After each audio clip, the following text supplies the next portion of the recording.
Hi, and welcome to My John 17 for Life. This is a Christian podcast about finding your calling, understanding God's will, and learning how to live a life of purpose through faith and obedience. John 17:4 says, I have brought you glory on earth by finishing the work you gave me to do. And that's the heart behind what we do here. Because so many of us are asking, what is my purpose? What is God calling me to do? And how do I know if I'm living in God's will? And sometimes we don't need more pressure, we need clarity. In this podcast, I sit down with real people from all walks of life, moms, business owners, pastors, creatives, and everyday believers who are learning how to follow God, hear His voice, and walk in the purpose He has for their lives. If you've ever felt unsure about your direction, overwhelmed by life, or disconnected from your purpose, you're in the right place. Hi, Atara. Thank you for coming on today and sharing your story with us. Mhm. So tell me a little bit about your journey with God and how it became real for you, along with Mm. things about you. Yeah. So, hi, everyone out there. My name is Atara Parkinson, and my profession is a licensed marriage and family therapist. But that's not all I do. I'm a mom of four, and we're a homeschooling family. So, that's a whole role in and of itself. I was raised in a Christian home, and I was actually a pastor's kid and a missionary's kid. I come from a line of three generations of missionaries to the Congo. And so yeah, that really influenced my perspective of the world, and I would say definitely my value system. I was actually born overseas in Tel Aviv, Israel, and I spent the first 2 years of my life there. I don't remember a lot, but I definitely feel a connection to God's holy land in a especially unique way. And so you might guess by listening to that, I was raised in the church and raised under the idea and concept of God and Jesus Christ being our King and Savior. When I think that really switched and became real and very personal to me was not until college. And I went through a program called Global Studies, in which we went out into the world and looked at some of the ways sin shows up systematically and in our world, and was really hit hard with that. That left me in a really dark place for a couple years. And that's when God really called me to mental health. And that was Mm. something I fought for a long time and said, I'm not going to do that. My mom does that. I don't want to do that. Within my first semester, I realized pretty quickly, wow, this is what I'm really meant to do. And what that meant for me was to be with people in some of their deepest hurts and darkest shame. And when I think we look at scripture, I can really see that's what Jesus did. Right. He met people where they were and then had the wisdom to respond to people with what they need. And now I'm not Jesus, but that's what I try to do for people and with people in sessions. And so that's really how my relationship with God and Jesus became really palpable, a lot more present, a lot more, Mhm. I guess I use the word tangible there for me. Where before I felt like God was kind of a theory or something I knew about. And we know now that's a really left brain place to Mhm. simplify it, knowing about God, knowing about Mm. scripture. But God really wants to engage and utilize our whole brain. And it wasn't until college for me that right brain connection, relationship attachment started to form. And I really saw God as a really strong presence in my life. So that seemed like it was a major season for you, that It those was. college years. Yeah. What did God teach you in that season that carries through to today? Yeah, great question. First, that God isn't some like distant being or, the Mhm. image we can get formed of like this man in the clouds with a big beard passing judgment on us. But God is really interested in the intricacies of our life and walking with us is what I think I started to realize is he was interested in showing up and I think the fact that he wasn't angry with me or he wasn't upset, but he genuinely what I say to my kids and husband sometimes, right? I love you. And sometimes it's hard to like one another. We have to work at that, right? Mhm. I think we can get that idea about God too, right? Okay, I understand he loves me, like, but does God actually like me? And so yeah, I started to connect with that differently in that season. And that really then pushed forward out into, again, how I show up professionally and then also how I'm able to show up with my family. Yeah. I can feel that because I mean, I grew up in the church too. Yeah. My family wasn't foreign missionaries, but we Mm. were church planners since the 1840s. So Okay. I Yeah. understand that firmly rooted aspect of Mm. it. And it is a come to Jesus moment Mhm. where God is Absolutely. like, is this your parents' faith or is this your faith? That's right. Yes. And I think as children of individuals in leadership, it's easy to really identify with the rules, what we should be doing. There's Mhm. this extra pressure because we're quote unquote in the public eye, right? That Yep. there's an expectation for your family to behave a certain way, to look a certain way, to act a certain way. And so it was a lot easier to relate to those aspects of Christianity than the relational pieces. A thing that I've always found interesting is that, and I've seen a few people do it really well, and then a lot of people really struggle, is Yeah. that when you are in the pastor's family or in the elder's family, Mm, you are expect to give until you yeah, run yourself into the ground. exactly. And then if you complain, you're not being grateful. Mhm. So talk about that for a little bit. Yeah. How you dealt with it, what you saw Mm. from your mom, Mhm. what you can share from that. Yeah, well, definitely can say have a lived experience there, Mhm. watching my dad pastor and be the head honcho, right, of a church growing up really took a lot from him. People laugh when I say this, but he's actually an introvert. And so on Mondays, even Sunday afternoons, he was peopled out. He didn't Mhm. want to talk to anybody. And my mom also being in her own type of ministry, if you will, in holding space for people and watching them struggle to find the balance, right? Between Yes. how do I care for myself and continue to pour out into others? Mhm. And what I kind of said earlier points to this is like I watched my mom be really tired and not have anything Yes. at the end of the day for her family, for even her own self, her friendships. And that is why I fought my calling for so long. I was like, I Right. don't want to do that. I don't ever want to be that. Yeah, and you're right. So many people think we really don't tend to have a healthy relationship or a holistic view of our humanity. But when we look at what Jesus modeled, he really didn't just prioritize this one aspect, our spirit. He also very much spoke to and addressed the mind or soul, what we call the Mhm. soul, the will, right? All of that that's wrapped up in that, our attitudes, and also the physical body. And so Right. he looked at all of our humanity and not just one piece. And so that's the work I really do now and that I'm passionate about is like, how can we support all of your humanness and not just Right. that one piece, which is a spirit and is definitely hyper focused on in church. But we also have to look at the other Right. pieces. When I work with moms, I Mhm. tell them if Jesus had to go away because he was touched out, Yes.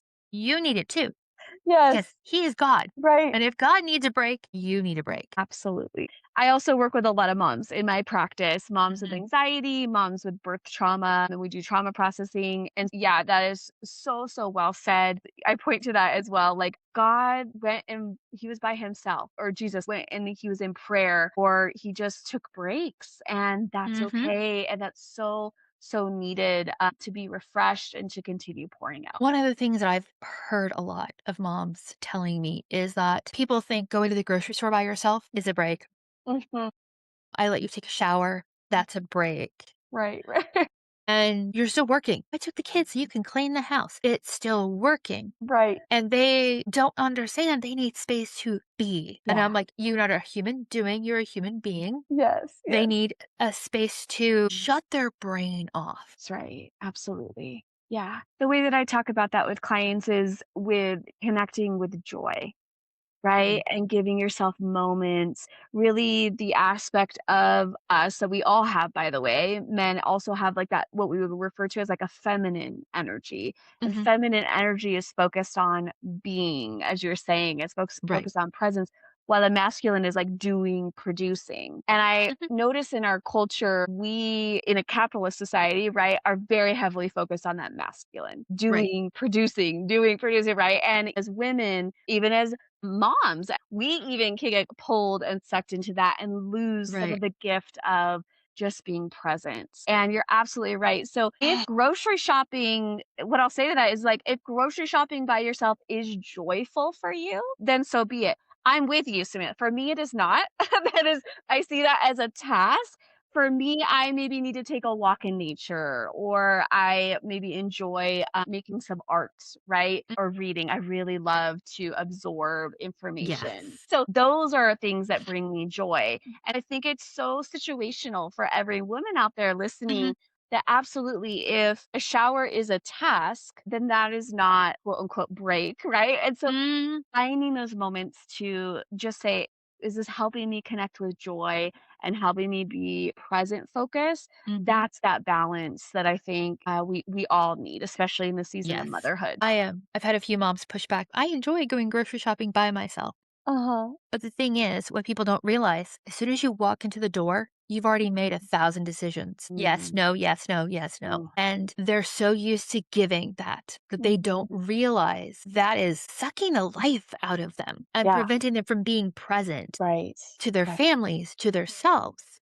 Mm. And so I'll push back like, no, you need time where you don't have to think, you don't have to make decisions. You can just be a person because Yeah. before you were a daughter, even Mm. you belong to God. And the Yeah. longest relationships you will have is the one with yourself and the one with God. Mhm.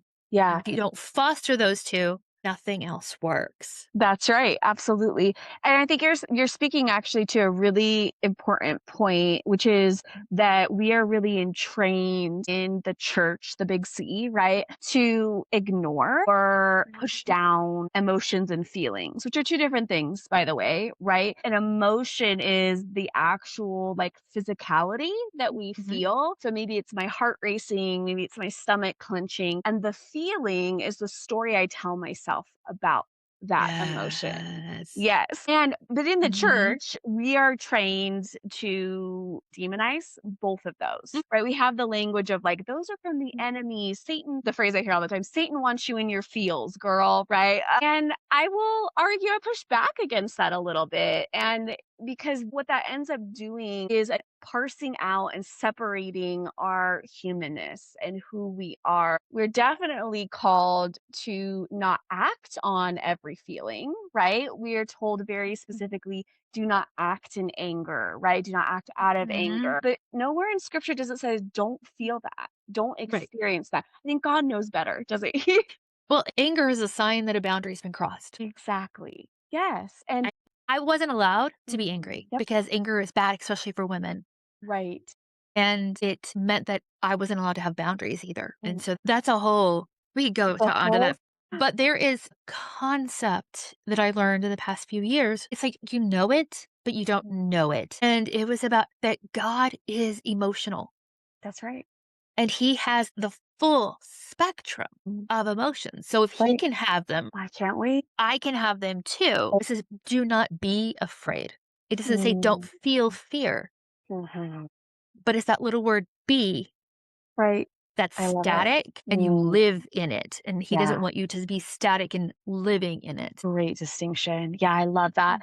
So to go back to the grocery store, right? Mm-hmm. Like if we are separated from our emotion, from our feelings, how do we know? Like what your point, right? Of like, gosh, this is like actually really taxing and exhausting to me. Mm-hmm. If I'm told don't pay attention to that, don't listen to that, don't acknowledge that, then I wouldn't have awareness around Mm-hmm. any of that. And so I think so much of emotional intelligence is needed Right. in the big C church, or even emotional maturity, I would argue. My husband, until he moved away for work, did not understand why grocery shopping, plus me dragging all 7 of my children with me to the grocery store, was so It exhausting. was sexy. And so he's like, "Oh, I'm going after work to go to the grocery store." I said, "Have fun with that." Huh. Uh-huh. And he was just, "My goodness, there's so much." He's an engineer. He's already made a bunch of decisions and now he has to make a lot more. And you don't realize how much it pulls out of you to do that. Mhm. Yeah. What has obedience to your calling looked like for you in real life? Oh, wow, that's a great question. Well, I mentioned one example, fighting, being obedient because of what I saw in other circumstances. And again, to talk about making up stories, right? I made up a story based out of fear of I'm not going to do that because this is what I'm afraid of. And so I think that comes up a lot for us, most of us, as we Mhm. think about being obedient. I think in my current season, because I'm about 15 years out from that time of my life, in the current season, it's actually not that different. It really is anchored in a level of trust and a Mhm. level of faith. Like I ask myself continuously, like what level of trust and what level of faithfulness am I going to have? Because that really lives on a spectrum. Right. It's not really I don't experience it as like super like black or white, Mhm. but rather am I moving closer? Am I taking steps to move closer Mhm. to being clear about, okay, I'm just going to choose to be faithful in what God is calling me to. Sometimes that's in the day to day. And Mhm. then sometimes there's like this bigger picture of what that Right. looks like, yeah, in this season, in Mhm. this, this couple months that you have for me and in what you're doing. At least for me, it's a combination of all of it. It's like Absolutely. I had plans for this quarter and nope, that's not happening. So what am I supposed to be doing? Yeah. You do this, you do this, you do okay. Yeah. And sometimes it's even in the moment Yeah. Absolutely. because that is a stopping and being fully present to the child in Mhm. front of you that's Mhm. telling you the same story for the 10th time that day. Oh, I know that so well. We're in that we've just come into that season, and I'm realizing this is a different kind of parenthood. We were Mhm. talking about patience earlier, right? Like a different kind of patience is required for for this season. As that season you're coming into, I'm going Mhm, to give you something here. mhm, You will learn more about God by mhm. parenting than Yeah, you ever knew before absolutely. Yeah. because you get to see how God sees you by how you see your Mhm. children. Yeah, very true. And it's like, okay, how would I want God to react to me if I am Yes. complaining about the same thing over or telling the same story or whatever it is? Yeah. You show up for them with love, and Mhm. you need to realize that's how God's going to show up for you. And it's a knee bending, face forward. Yeah. Yeah, those are the moments where I think we really realize God's goodness, Mhm. right? I have a whole new depth and appreciation for Jesus and God's ability to, like you're saying, to hear me complain about the same dang thing over and over and over. Yes. It's the we tend to because we think about God being powerful and the creator and all these things, we tend to forget that God is also our father. Hmm. He's a parent That's for right. us. That's right. It's relational language. Mhm. Hmm. So every person I have talked to, I have asked this one question, and some people don't like it, and it corners things. What has it cost you to walk in your calling? Because it will cost something.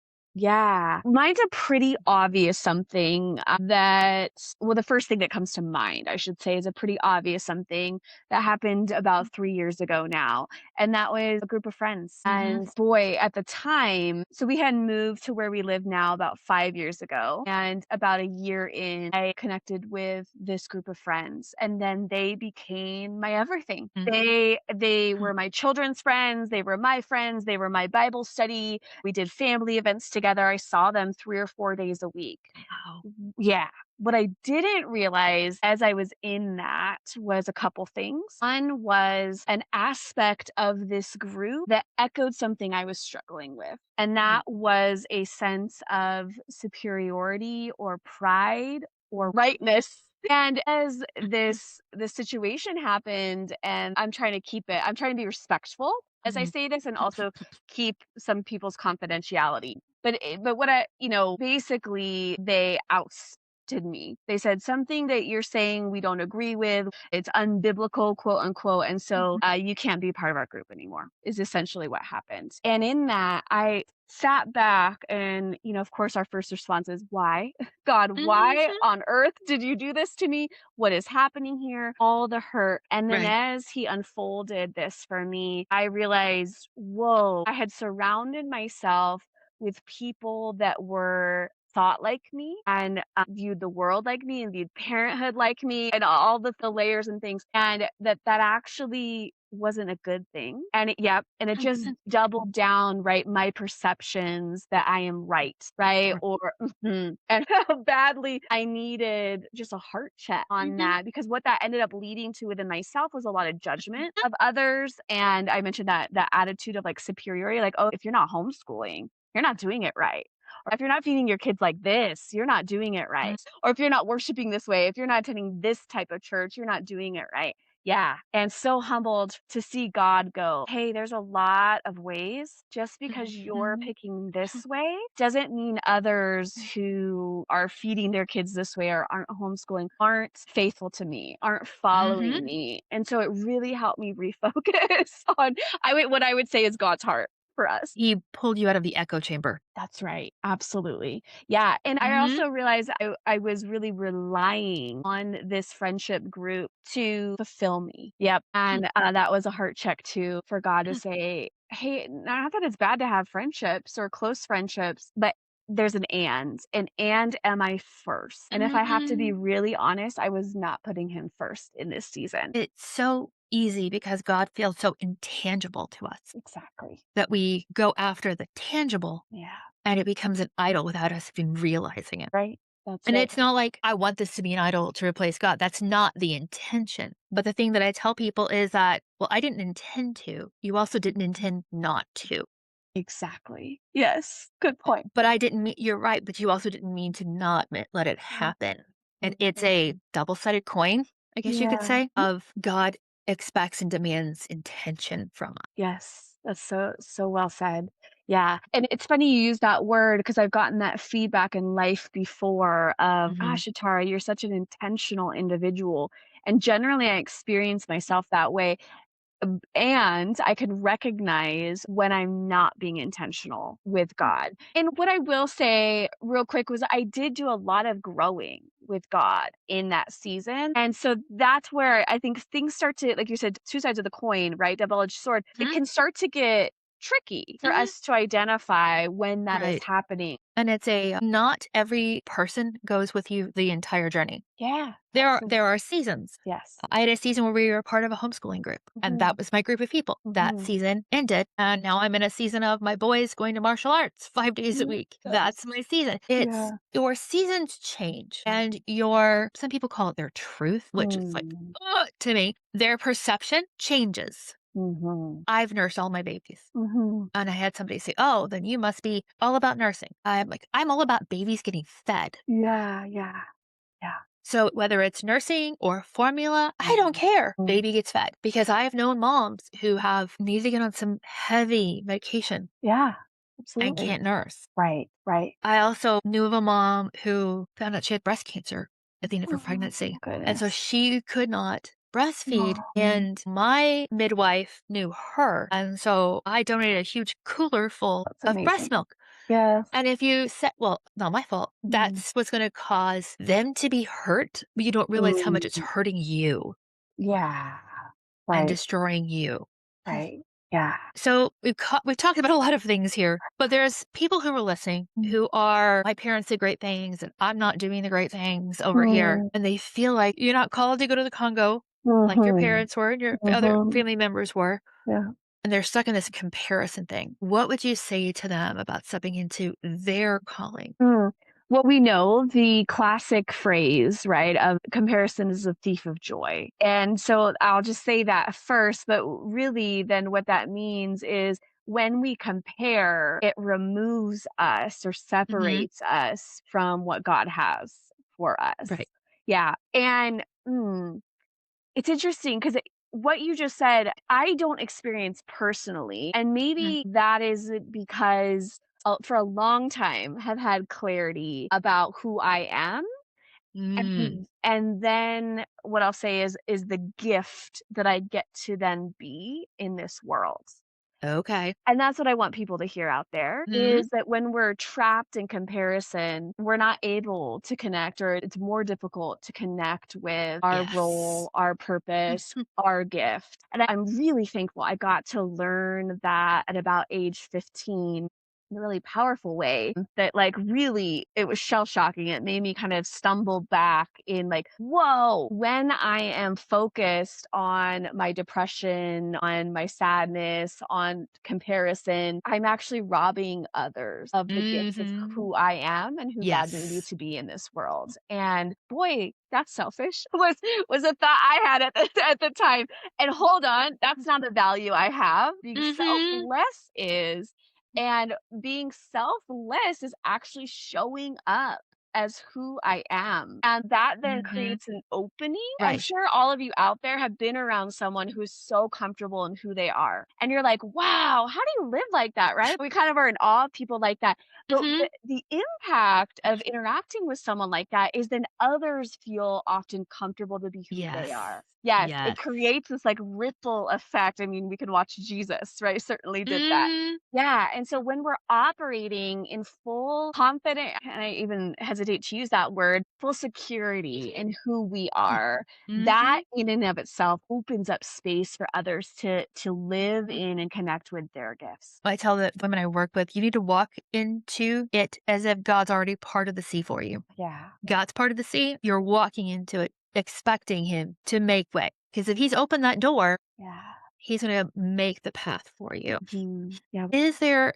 anything that you wish I would have asked you, but I didn't, but that you want to share?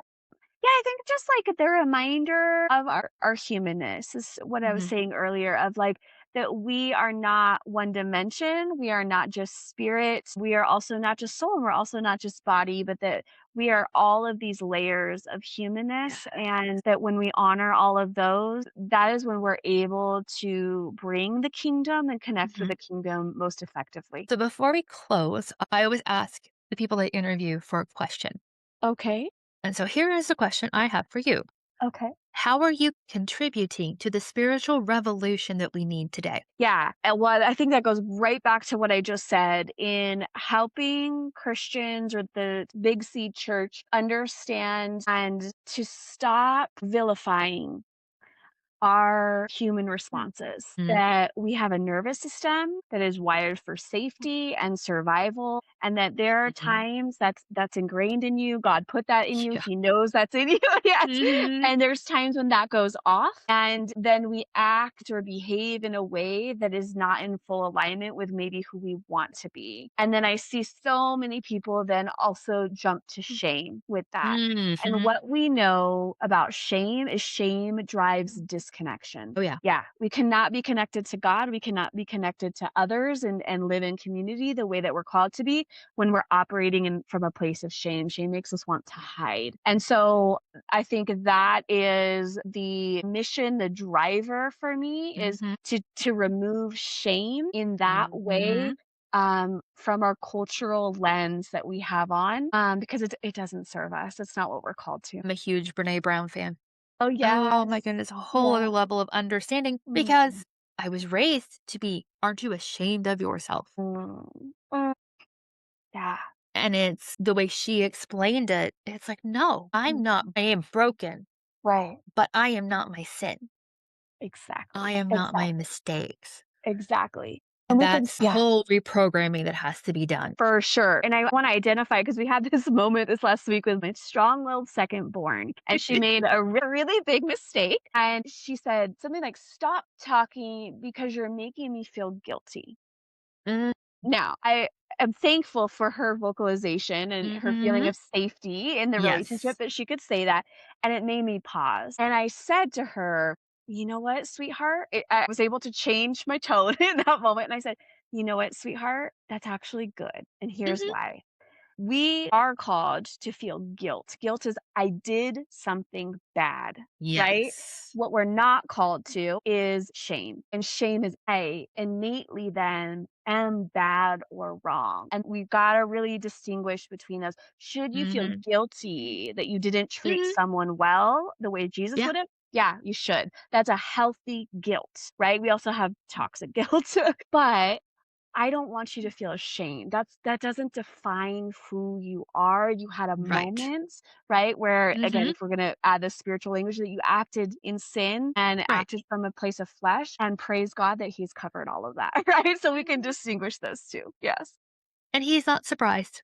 Exactly. Yep. He's You not know. surprised by the things that we do. Mhm. Before we wrap up, tell everybody how they can reach you. Yes, Social media, absolutely. all the things. Okay. So my website is a great place. I've got a blog on there. So if what we've talked about today around emotions and feelings or the nervous system, I've got some stuff on there about motherhood. My website is just my name, ataraparkinson.com.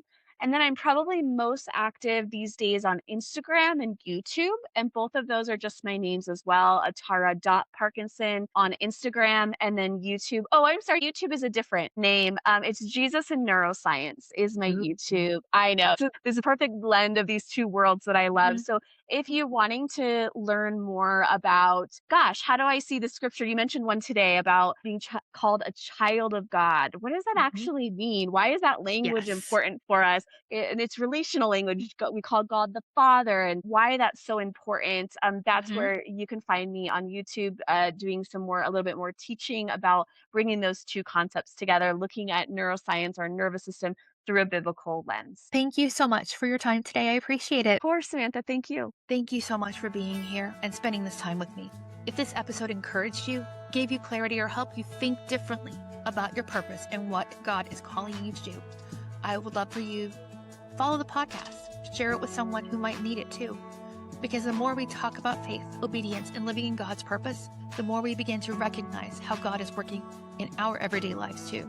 And if you're in a place right now where you're asking, what is God calling me to do? How do I find my purpose? How do I hear God's voice more clearly? I've created something for you. It's a free guided resource called Living Out God's Purpose, 21-day journal and prayer prompts. It's about helping you slow down, quiet the noise, and begin to realign your life with what God is already speaking. You can download it for free using the link in the show notes. And just remember this as you go, you don't have to do everything. You just have to be faithful in what God has given you.